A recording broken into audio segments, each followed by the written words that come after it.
Знаете птиц, похожих на чудовищ из ночных кошмаров? Или птиц, чьи ноги выглядят так, словно они только что выбрались из резервуара с кислотно-синей краской? Или вам больше по душе птицы-шары? Сегодня я покажу вам самых странных птиц, которых только можно найти. Устраивайтесь поудобнее, мы начинаем. Исполинский козадой.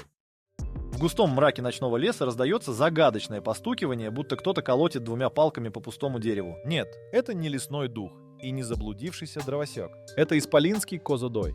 Одна из самых странных и скрытных птиц на планете. Этот ночной летун обитает в тропических лесах Центральной и Южной Америки, от Мексики до Бразилии. Он предпочитает густые заросли, где днем спит, сливаясь с корой деревьев, а ночью выходит на охоту. И если вам кажется, что козадои — это мелкие птички, то приготовьтесь удивляться.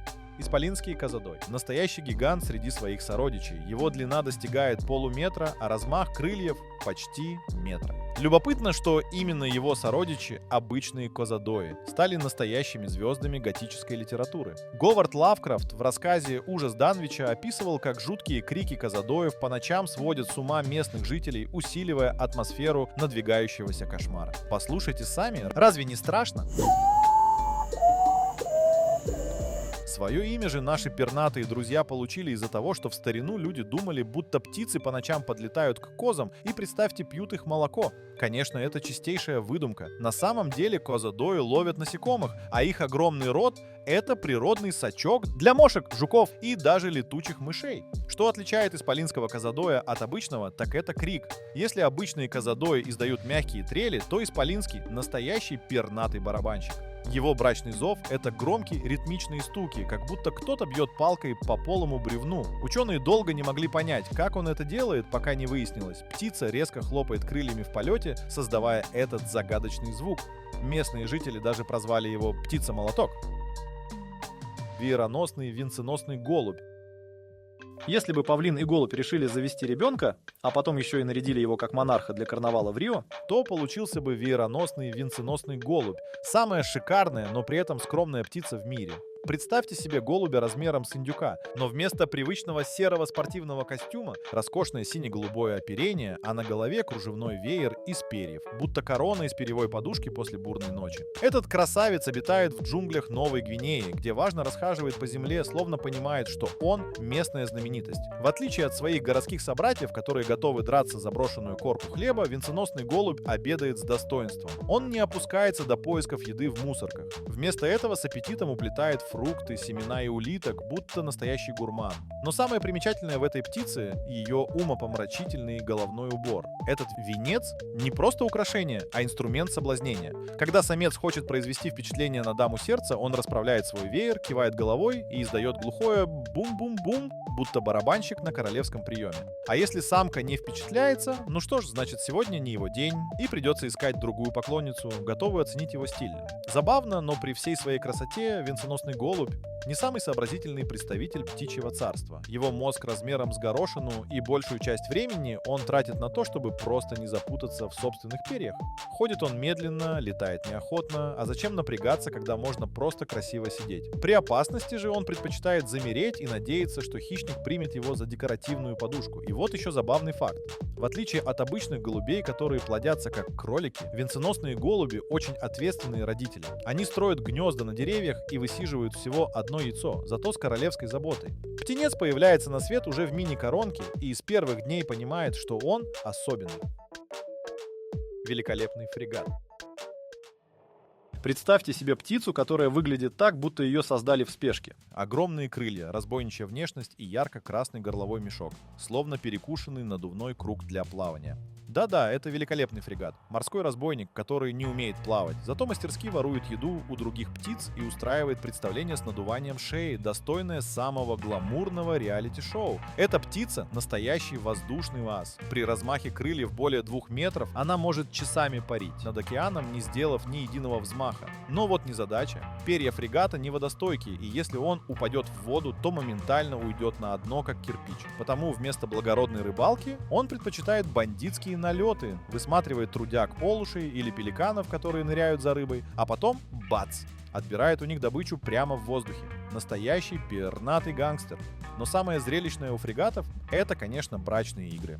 Самцы облюбовали для этого Галапагосские острова и тропические побережья, где собираются шумными компаниями и начинают представления. Они раздувают свои алые горловые мешки, как воздушные шарики, запрокидывают голову и трещат клювами, стараясь перекричать соседей. Со стороны это напоминает сборище пьяных матросов, пытающихся перепеть друг друга в караоке. А самки тем временем важным шагом обходят рынок женихов и выбирают того, у кого мешок краснее и надут сильнее. Никаких романтических ухаживаний, только хардкорная демонстрация пузыря на горле. Интересно, что фрегаты заботливые, но ленивые родители. Они строят гнезда на кустах и выкармливают птенца целый год. Дольше, чем большинство птиц. Малыш сидит в гнезде, как настоящий мажор, и орет на родителей, пока те не принесут ему рыбу. А если еды мало, старшие птенцы без зазрения совести выпихивают младших из гнезда. Жестокая правда птичьего мира. Китоглав. Это не фотошоп, не мультяшный персонаж и даже не плод чьей-то бурной фантазии. Китоглав – реальная птица, которая выглядит так, будто ее склеили из обрывков разных животных и забыли добавить эмоций. Гигантская голова, огромный деревянный клюв, напоминающий старый башмак, и гипнотически немигающий взгляд. Этот пернатый сфинкс словно сошел с древнеегипетского барельефа, но забыл прочитать инструкцию, как должна вести себя обычная птица. Место обитания – африканские болота, где китоглав стоит часами, словно задумчивый рыбак, и ждет, пока какая-нибудь незадачливая рыбка не решит, что перед ней бревно. А потом раз. Молниеносный удар клювом, и обед проглочен целиком, потому что жевать этот оригинал не умеет. Клюв – главная гордость и загадка китоглава. Он настолько огромен, что мешает птице нормально есть. Иногда она случайно отрезает себе куски слишком крупной добычи, а потом смотрит на них с немым укором, будто говоря: «Ну кто так строит клювы?» Птенцы китоглава – отдельная история. Они рождаются с огромными глазами и клювами, похожими на лопаты, и первые месяцы жизни только тем и занимаются, что безмолвно требуют еду, широко раскрывая клюв, как будто демонстрируя родителям бездонную пропасть своего голода. Китоглав не умеет красиво летать. Он скорее неуклюже шлепает крыльями, словно пытается вспомнить, как это делается. Зато ходит по болоту с королевским достоинством, будто осознает, что он – живая реликвия, ровесник динозавров, который просто случайно застрял в нашем времени. Голубоногая олуша. Природа иногда устраивает распродажу невостребованных признаков. И именно так, видимо, появилась голубоногая олуша. Птица, которая выглядит так, будто случайно наступила в лужу синей краски и решила, что это модно. Ярко-синие лапы – визитная карточка этого пернатого модника. Оттенок может варьироваться от небесно-голубого до насыщенного ультрамарина в зависимости от диеты и состояния здоровья. Чем насыщеннее цвет, тем привлекательнее самец в глазах самки. Это как птичий эквивалент дорогих кроссовок, только несмываемый и без шнурков. Обитают эти эксцентричные красавцы на Галапагосских островах и Тихоокеанском побережье Америки, где вовсю демонстрируют свою главную фишку. Смехотворно забавные брачные танцы. Самец, желая произвести впечатление, начинает задирать одну синюю лапу, потом другую, высоко подпрыгивает и задирает клюв к небу, словно забыл, зачем начал это представление. Со стороны это напоминает попытку одновременно танцевать ламбаду и чесать нос крылом. Охотятся олуши эффектно, но не всегда эффективно. Они пикируют в воду с высоты 10-30 метров, сложив крылья как стрела. При этом их мозг защищен специальными воздушными мешками. Природа явно знала, что без такой защиты эти птицы давно бы выбили себе все мозги о воду. После удачной охоты они гордо выплывают, оглядываясь по сторонам. Вдруг кто-то видел их грациозный нырок. Гнездование у олуш – процесс максимально неформальный. Они не утруждают себя постройкой гнезд, просто откладывают яйца на голую землю, прикрывая их своими синими лапами. Это одновременно и инкубатор, и камуфляж. С расстояния кладка выглядит, будто кто-то забыл на берегу пару ярких носков. Птенцы рождаются покрытыми белым пухом, но их ноги уже имеют легкий голубоватый оттенок. Видимо, природа с самого начала готовит их к будущей гламурной жизни. Аист марабу.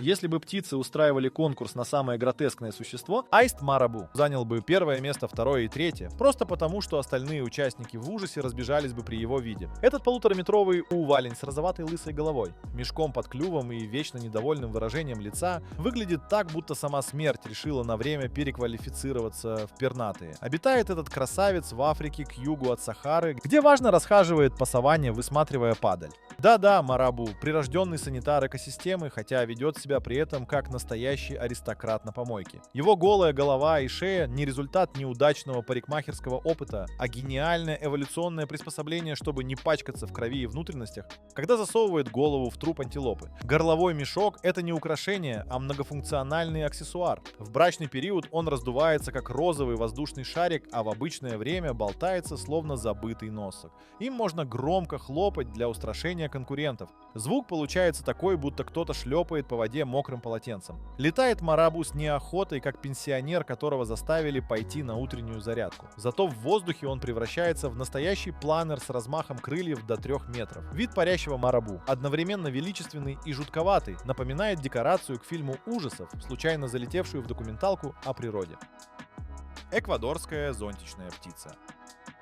В дождевых лесах Эквадора и Колумбии обитает создание, будто сошедшее со страниц сказки братьев Гримм. Чернее тучи, загадочнее полночного леса и с прической, которую не возьмется укладывать ни один парикмахер мира. Это эквадорская зонтичная птица, живое воплощение птичьего декаданса. Главная достопримечательность самцов — сюрреалистичный зонтик из перьев на голове, напоминающий взрыв в перьевой фабрике. Когда птица раскрывает этот головной убор, создается впечатление, будто она пытается поймать антенны сигнала из космоса. При этом сам вырост настолько длинный, что свисает перед глазами, видимо, чтобы жизнь медом не казалась. Не менее впечатляет горловое украшение. Кожистый ярко-красный мешок, который в брачный период раздувается до размеров теннисного мяча. Когда самец начинает таковать, его мешок издает звуки, похожие на бульканье воды в засорившейся канализации. Романтика по-тропически. Брачные танцы этих птиц — настоящее сюрреалистическое шоу. Самец выбирает ветку повыше и начинает ритмично подпрыгивать, раздувая мешок и распуская зонтик, периодически закидывая голову так, что его украшение шлепает по спине. Со стороны это выглядит как попытка одновременно станцевать рок-н-ролл и отряхнуться после душа. Самки выглядят куда скромнее, просто крупные черные птицы без вычурных украшений. Видимо, эволюция решила, что в этой семье достаточно одного чудака на ветке. Они оценивают ухажеров с невозмутимым видом профессиональных критиков современного искусства. А их брачный крик представляет собой серию жутковатых, низких звуков, напоминающих работу сломанного гидравлического пресса. В туманном утреннем лесу эти звуки создают атмосферу, достойную фильма ужасов. Андский каменный петух. В туманных горных лесах Анд обитает птица, которая выглядит так, будто ее создавали, вдохновляясь психоделическим арт-проектом креативного дизайнера. Андский каменный петух — это не просто птица, а летающее доказательство того, что природа иногда позволяет себе слишком много. Внешность самца — это взрыв на фабрике красок. Ярко-оранжевая грива, как будто его окунули в апельсиновый сок, контрастирует с глянцево-черным телом, будто одетым в латексный костюм. А венчает этот образ нелепо торчащий хохолок, напоминающий взъерошенный ирокез панка, который забыл про зеркало. Но настоящий сюрприз — это брачные игры. Самец выбирает площадку на земле, тщательно очищает ее от листьев и мусора, а затем начинает свое шоу. Он прыгает вокруг, как мячик, распускает хвост, трясет гривой и издает звуки, похожие на смесь свиста, скрежета и фальшивой ноты саксофона. Самки наблюдают за этим представлением с каменными лицами, будто смотрят на человека, который отчаянно пытается вспомнить текст песни на караоке. Но если самец особенно хорош, они милостиво позволяют ему продолжить род. Интересный факт. Андские каменные петухи не строят гнезд. Вместо этого самка откладывает яйца в небольшое углубление на земле и высиживает их в гордом одиночестве, пока самец где-то трясет своей гривой перед другими дамами. Цейлонский лягушкорот. В тропических лесах Шри-Ланки живет создание, которое словно сошло со страниц сказки о заблудившихся в эволюции существах. Цейлонский лягушкорот. Это не птица, а скорее ожившая куча сухих листьев с глазами, которая вдруг решила, что хочет летать. Внешний вид этого чудака — сплошной перформанс абсурда. Его огромный, растянутый в подобие улыбки клюв напоминает результат неудачного эксперимента по скрещиванию совы с гитарным медиатором. А глаза — два огромных желтых круга с черными зрачками. Постоянно смотрят на мир с выражением «я, конечно, все понимаю, но что вообще происходит?». Мастерство маскировки у лягушкорота доведено до совершенства. Когда он замирает на ветке, то превращается в настоящий шедевр птичьего камуфляжа. Его оперение идеально имитирует кору дерева, а странные выросты вокруг клюва похожи на лишайник. Единственная проблема — его вечно удивленная морда, которая так и норовит выдать присутствие птицы. Охотится этот оригинал весьма необычным способом. Вместо того, чтобы активно летать в поисках добычи, он терпеливо сидит на ветке и ждет, пока еда сама придет к нему в клюв. Когда мимо пролетает насекомое, лягушка-рот внезапно раскрывает свой огромный рот, как мини-парашют, и просто ловит им добычу. Это выглядит настолько нелепо, что кажется, будто сама природа иногда позволяет себе пошутить. Интересный факт. Несмотря на название, лягушкороты не едят лягушек. Их рацион состоит в основном из насекомых. Хотя иногда они могут поймать и мелких позвоночных. Видимо, тот, кто дал им это имя, был большим шутником. Астрапия ленточнохвостая. Самцы этого вида – живое воплощение птичьего гламура. Их главная фишка – невероятно длинные, тонкие хвостовые перья, которые могут достигать 3 длин самого тела. Эти ленты красиво изгибаются в полете, создавая впечатление, будто птица танцует в небе с шарфами. Но хвост не единственное украшение. Оперение самца переливается изумрудно-зелеными и фиолетовыми оттенками, словно его окунули в жидкий металл. А голову венчает элегантный хохолок, похожий на корону. Видимо, чтобы никто не сомневался, кто тут король горного леса. Летать с таким хвостом – то еще испытание. Длинные перья мешают маневрировать, поэтому астропия предпочитает неспешные перелеты от дерева к дереву. Зато в воздухе она выглядит как живое украшение. Ее ленты красиво развиваются, создавая эффект летящего шлейфа. Ученые до сих пор спорят, почему эволюция создала столь непрактичное украшение. Возможно, это пример полового отбора, когда самки выбирают самых экстравагантных самцов, даже если те совершенно бесполезны в быту. Или способ показать, что самец настолько крут, что может выжить даже с таким неудобным хвостом. А может, природа просто решила похулиганить. Вот мы и познакомились с удивительными, абсурдными и порой совершенно нелогичными творениями природы. Пернатыми чудаками, которые будто сошли со страниц сказочного бестиария. Кто-то из них танцует, как заведенный, с надутыми шейными мешками, кто-то щеголяет синими ногами, будто только что из спа-салона, а кто-то и вовсе носит хвост длиной в 3 себя. Что их всех объединяет? Безумные брачные ритуалы, напоминающие то ли цирковое шоу, то ли эксперименты современного искусства. Внешность, словно придуманная под влиянием галлюциногенов. От лысых голов марабу до зонтиков эквадорских франтов. Полное отсутствие скромности, если уж эволюция наградила их чем-то нелепым, они этим гордятся. Вывод прост. Природа – лучший автор абсурдных комедий. Она то ли шутит, то ли проверяет, насколько далеко может зайти, создавая существ, которые нарушают все законы логики и здравого смысла. Так что в следующий раз, когда увидите обычного голубя или воробья, вспомните, где-то там, в джунглях или горах, есть птицы, которые живут так, будто участвуют в реалити-шоу, пернатые и безбашенные. А мы прощаемся. Оставайтесь такими же неординарными, как эти удивительные создания. А еще не забудьте поставить лайк и подписаться на канал. До скорого!